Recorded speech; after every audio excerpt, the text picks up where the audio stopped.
Oh, hi, Lance. This is Asvin speaking from Sage Yeah, hello Advice. there. Lance Forman here. Hey. Hi, Lance. It's Tola. I'm just going to listen in, but yeah, you guys go ahead. Oh, okay, great. So, just in context for this conversation, I'm just kind of writing a guide for food and beverage companies who might be thinking or having any potential worries about Brexit or what they should do. And as I know, you've got a positive viewpoint on Brexit. That I hope that you can kind of give some, I guess, kind of advice for any companies or leaders of these companies that are kind of thinking or worrying about it, and what you've done in your own company to kind of prepare for Brexit, and or what they should be kind of thinking about. So yeah, I mean, the first question is basically just what do you think food and beverage companies in the UK should be kind of just thinking about as the date comes? I think they should be thinking about carrying on their business as they normally do. Yeah. There's no point in preparing for something when you don't know what to prepare for. Yeah. So, there's a lot of uncertainty hanging over what might happen or what might not happen. There's no point in focusing on things you've got no control over and you've no idea about. Sure. So I would say to them, don't worry about it, just carry on. Carry on and keep calm. Sure. We've been in business for 113 years. Mm-hmm. For 70 of those years, Britain was never in the EEC, which is now obviously the EU. Mm-hmm. Did we do anything beforehand to prepare for joining the EEC? No, we didn't. We just carried on. Mm-hmm. Will we need to do anything when we leave? No, we'll just carry on. Sure. Because the fact of the matter is that you can trade with anywhere in the world now. Mm-hmm. Our biggest export market, for example, is the USA. Mm-hmm. The USA isn't in the EU. We trade with them. We also trade with Italy as well. It's probably our second biggest export market. And one is no easier or harder than the other. In business, the hardest thing in business is trying to find a customer, making sure you can deliver a product to them, making sure they pay their bill. These are the tough things. The easy bit is filling in an extra piece of paper when you send the goods. But you're always delighted to be filling in the bit of paper because it means you've made the sale. Sure. So I think there's a lot of panic and a lot of fear completely unnecessarily, and I'm absolutely convinced that within a few months, maybe even a few weeks after Brexit has happened, everyone's going to be saying, just like they did with Y2K, everyone's going to be saying, oh my God, what was all the fuss about? And things will just carry on as they did before. Sure. And the benefits will take time to accrue. The benefits, because as I said, the biggest export market for Britain is the USA. We sell more to the USA than we do to any other country in the world, and we don't have a trade deal with the USA. Sure. So you don't need a trade deal to trade. And everyone's saying, because politicians are talking about we'll be able to sign trade deals, everyone's sort of fixated on trade deals being the be-all and end-all. But you don't need a trade deal to trade. And in fact, if anything, they're having less and less relevance now than other things that have become far more important. When we joined the EU 40 years ago, there was no such thing as the Internet. Sure. Now we have the Internet. That has a far bigger effect on people's ability to trade globally than signing trade deals. Mm-hmm. So I just do think that businesses should stop worrying. They should carry on doing what they do, and just make sure that they're flexible just to deal with any small amendments that come along, at the time. Sure. But the other thing businesses will know is that, having been in the EU for the last 40 years, they've constantly had to face new regulations coming along all the time. Mm-hmm. Particularly in food businesses, there have been tons of regulations that have been thrown at food businesses over the years. And so leaving the EU will, immediately won't relax any of those, but it'll just be like another regulation change, and we'll all adapt because that's what we do. Sure. And let's just kind of word the question more positively from my side. What do you think the businesses that who will be the best advantage businesses, food and beverage businesses, to take advantage? How can these companies sort of make the most of what's of kind of trading with the USA? And because we're a technology company, we're quite interested in how potentially kind of innovation and technology could possibly help food and beverage companies, and maybe yourself in your company. So how can businesses prepare themselves to make the most of this? We've used Sage now for 24 years. Yes. So we're big fans. That's great. Great company. Yeah, we've used Sage for many years. We computerized our systems about 24 years ago. Stuck with Sage ever since. Sure. But there again, there's another example of how technology has had a much bigger impact on our business than being in the EU in a positive sense. Yeah. Being able to computerize our accounting system 24 years ago, that's made a much bigger impact on our business than being in the EU. In the EU, there are two things businesses might have to face as things change. One is whether or not there are regulatory differences, and the other is tariffs. Now, in terms of regulation, there won't be any differences between Britain and the EU because we're currently in the EU, and therefore all our regulations are the same. So when we leave, the EU won't be able to say to us, sorry, you don't meet our regulations, because of course we do. In time, we might diverge, but that's something that will happen over a period of time. But immediately, they won't be able to use that as a threat that we can't trade anymore, because our regulations will be absolutely identical to theirs. The second thing, as I said, is tariffs. And tariffs are, there are a number of reasons why I don't think they are as relevant as people think. But first of all, we're not in the euro, so we have our own currency. Now, since the referendum, the pound has devalued against the euro by about 15%, maybe even 20%. So we're getting that's a benefit to exporters. So even if there are tariffs, typical EU tariff to non-EU countries is about 3%. Even if they do charge a 3% tariff, we're still quids in by a mile because of that. Secondly, of course, Britain makes a net contribution to the EU of about £10 billion per annum. The tariff value of that is approximately 8% on every good that we export. So even if tariffs, which the EU can't do, but even if they put tariffs on every British export into the EU, which they can't do, because it'll be in breach of rules.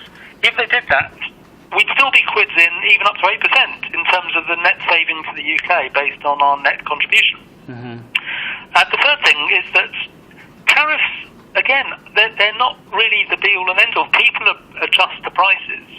A tariff is a tax on goods being sold overseas, but internally we have tariffs, we have VAT, that's a tariff, it's a value-added tax, which is essentially a tariff.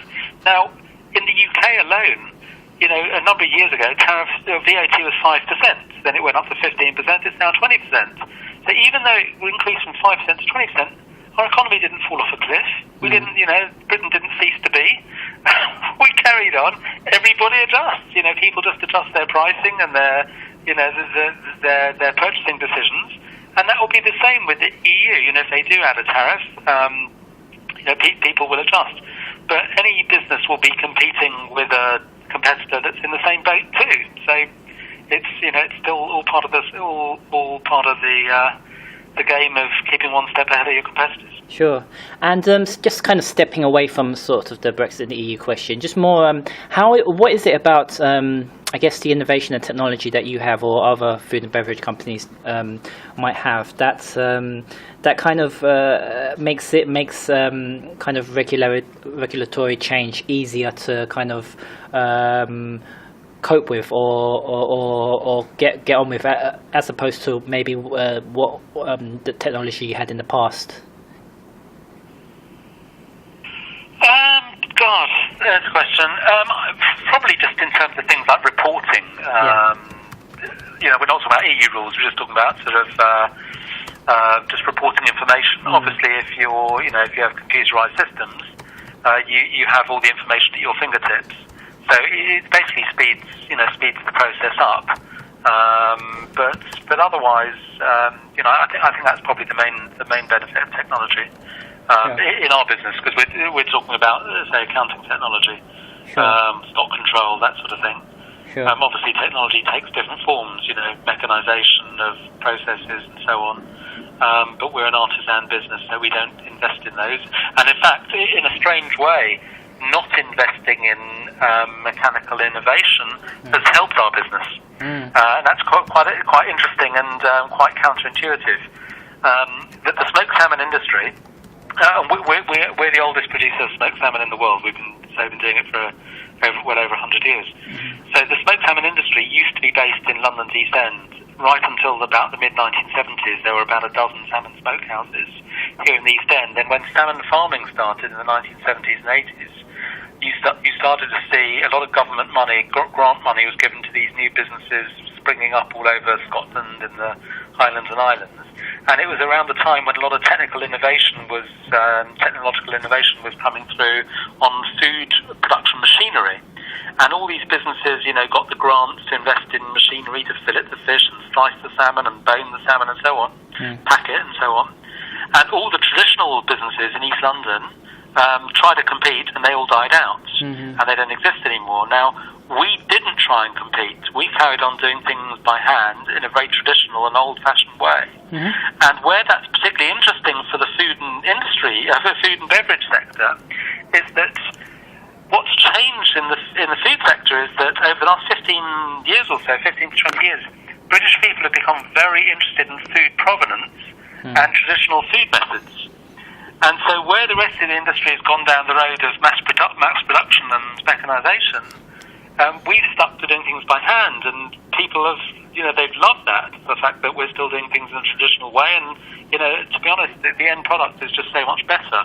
Sure. And so the food industry is quite unique in that respect. I mean, you don't get, well, you do to some extent in other industries, but I think food is one of those few areas where sticking with tradition is a plus. Sure, and I think that's it's differentiation. You're different to the other companies, and I guess after Brexit, it will be kind of if you're doing successfully on that side, then you'll just continue to do it. And if you do kind of not fail with that, then you're going to suffer. I guess it doesn't matter what region or whether you're talking about the EU or whether you're talking about the USA. Exactly. The trade deals that that the politicians do are really the icing on the cake. In America, American customers have to pay 5% duty on our smoked salmon when we export it to the US. Whereas in Europe, obviously, they have to pay no duty at the moment. And yet we still do a lot more business in the USA than we do in Europe. And so price isn't everything. People will pay a premium for a quality product, and if you have to put the price up a little bit, they might still buy it. Obviously, it's a competitive world, but they have to value it. But if they want, if Americans want British produced smoked salmon, they'll have to pay the duty, and they do. So it's, and having been part of the EU, just because they're not to pay duty doesn't mean that that's necessarily an incentive to buy our product. We actually find it quite difficult to sell, smoked salmon to French chefs in France because they.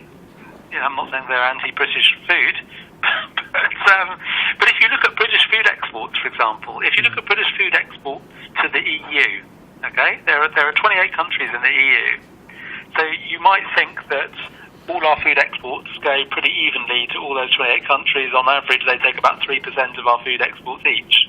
Okay, you might expect that, but that's a million miles from the case. Britain's biggest export country in the EU is Ireland, which takes 40% of all British food exports. So it means the rest are only taking tiny amounts. They're not that welcoming to British food, whereas Ireland takes 40%. Ireland always did take our food exports. they always took British food, and that hasn't really changed since being in the EU. There's this idea that the EU has been a huge benefit to British food exporters over the last 40 years is nonsense. I wouldn't say that our food exports have grown because we're in the EU. And in fact, what we've ended up with is tons and tons of regulations that we've had to face as a result of being in the EU. And the other thing is that only 5% of businesses in the 5% of businesses in Britain actually export to the EU. 95% of them don't. And yet, all businesses have to face EU regulations. So why should the 95% have to suffer with unnecessary regulations just for the benefit of the 5% that want to export there? Sure. We export to China, as I mentioned, and that's a bit more complicated. You have to fill in a piece of paper every time you ship the goods out. But why shouldn't we? It's our choice. Why should other businesses in Britain have to suffer because we want to export to China? If there's a cost involved or a regulation, fair enough. If we have to do it, we're choosing to export there. But I don't think this idea that every business in Britain should face EU regulations just for the benefit of the few that want to export to that market. Sure. And I guess with the existing relationship with kind of the countries in the EU, you believe that things will kind of just stay as they are, and the companies won't have to worry too much about it. Well, absolutely, but I actually think that the biggest fear for the EU. When I talk about the EU, I'm talking about the actual organisation, the bureaucratic organisation that runs Europe, or members of the EU. See, the businesses in Germany and in France and so on, they don't want to carry on trading with businesses in the UK. Of course they will do. It's business. Yeah. So they'll want to still sell us their cars and wine and shoes and so on. And, and they'll want to import products that they're currently importing. Sure. The big potential losers out of all of this are the bureaucrats that sit in the EU offices, because if we do well out of Brexit, if we leave the EU and Britain carries on before and it carries on growing, all the other countries in the EU are going to think, well, why don't we leave as well? What's the great benefit in staying and paying these huge fees for all these bureaucrats to have a fabulous time and be wined and dined and travel on trains between Brussels and Strasbourg every few weeks and live this luxurious life with fantastic pensions? What's the benefit? And I think that is the fear for the EU, is that if we do well out of this, there's no reason for them to exist. And so that's the problem they have at the moment, because they're not sure whether to punish us or not, to make it so that we do badly out of it, because that will have the same effect. If they do punish us, what they're essentially doing is punishing the businesses in Europe that currently trade with us. And they're not going to stand that for very long, because they want to do business. People naturally want to do business. And so the EU is in a very, very difficult position, and I think that they are absolutely petrified. And they may not be coming across as that, because I think that our negotiating stance has been really badly handled, because we have a Prime Minister that doesn't believe in Brexit. But I think that that's where the real fear lies, and I think if all we do as a country now is prepare for no deal at all, which I think is absolutely fine if we don't do a deal, I think that very close to the deadline, the EU will come to us in a panic, wanting to do some kind of deal to protect their position. Okay, fantastic. Great. I've asked all my questions. Is there anything else that you kind of wanted to kind of share with other kind of food and beverage leaders while we're on the phone? Oh, God. What would I want to share with them? I would say if you haven't tried Forman smoked salmon, you've got to give it a try. Okay. I might try it. It'll transform your opinion of how smoked salmon's meant to be. Okay, great. All right, thank you. Thanks for taking the time speaking to me. Yeah, I hope that's useful. Yeah, it will be. Thank you. Okay. All right, thank you so much. Thanthanks. For your time. Thank you. Thank you, Pleasure. Sean. Yeah, pleasure, Taylor. All right, bye. Ciao.